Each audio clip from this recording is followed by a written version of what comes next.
Bonjour à tous. Alors aujourd'hui il pleut, on profite d'une petite accalmie, comme ça je vais vous raconter une petite histoire dans ma valise à histoire. Parce que dans cette valise j'ai toutes les histoires que je préfère. Alors, une histoire de circonstance, aujourd'hui je vais vous raconter la maison de l'escargot. Autrefois, l'éléphant était le roi des animaux. Comme il était plus grand, plus gros et plus fort que les autres bêtes, il les protégeait. Mais en échange, tout le monde devait lui obéir au doigt et à l'œil. Un jour, le roi éléphant décide d'organiser une grande réunion. Il sonne donc le rassemblement avec sa trompe.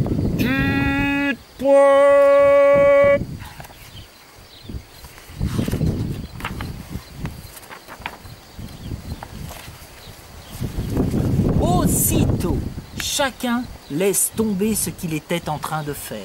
La taupe cesse de creuser sa galerie. L'ours interrompt sa sieste. Le singe et la guenon arrêtent de se chercher des puces. Le chien lâche l'os qu'il était en train de ronger. Le chat rend la liberté à la souris. L'hippopotame sort de son bain. Et tous se précipitent dans la clairière où demeure l'éléphant. Assis sur son trône, l'éléphant fait appel pour voir si tout le monde est là. Il fait l'appel. Ours, Présent. hippopotame, Présent. singe, présent. Chat, miaou, je suis là. Souris, je suis ici. Mais lorsqu'il appelle escargot, personne ne répond.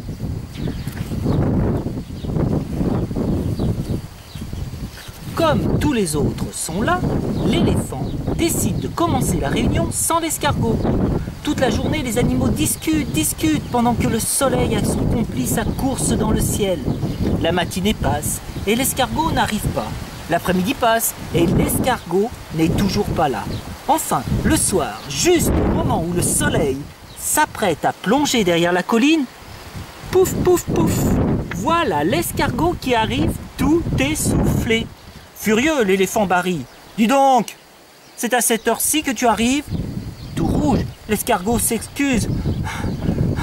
Majesté, je suis vraiment désolé. J'ai voulu venir au plus vite, mais la route est longue depuis mon village et je n'ai qu'un pied pour marcher. Ce n'est pas une excuse, grogne l'éléphant. Le serpent aussi n'a qu'un pied pour marcher. Pourtant, il était à l'heure, lui. Embarrassé, l'escargot bredouille. C'est vrai, mais le serpent a une peau épaisse qui lui tient bien chaud. Moi, je suis comme tout nu.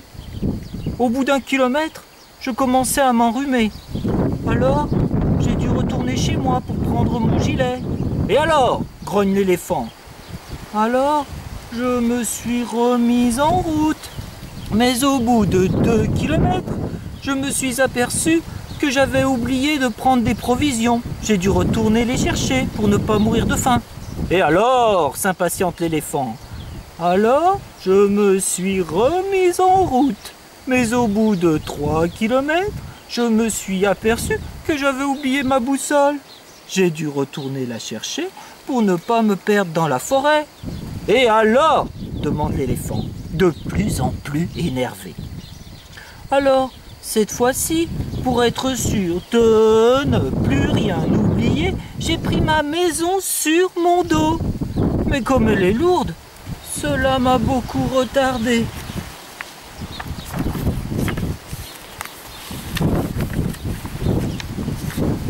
Et dans un souffle, l'escargot conclut tout bas. C'est pour ça que j'arrive seulement maintenant. Entendant cela, l'éléphant sent toute sa colère s'envoler. Il éclate de rire, puis il déclare: D'accord, escargot, je te pardonne ton retard. Et pour que cela ne se reproduise plus, je déclare que désormais, tu porteras toujours ta maison sur ton dos. Ainsi, tu ne risqueras plus d'oublier tes affaires. Que cela soit abracadabra et qu'on n'en parle plus, turlutu.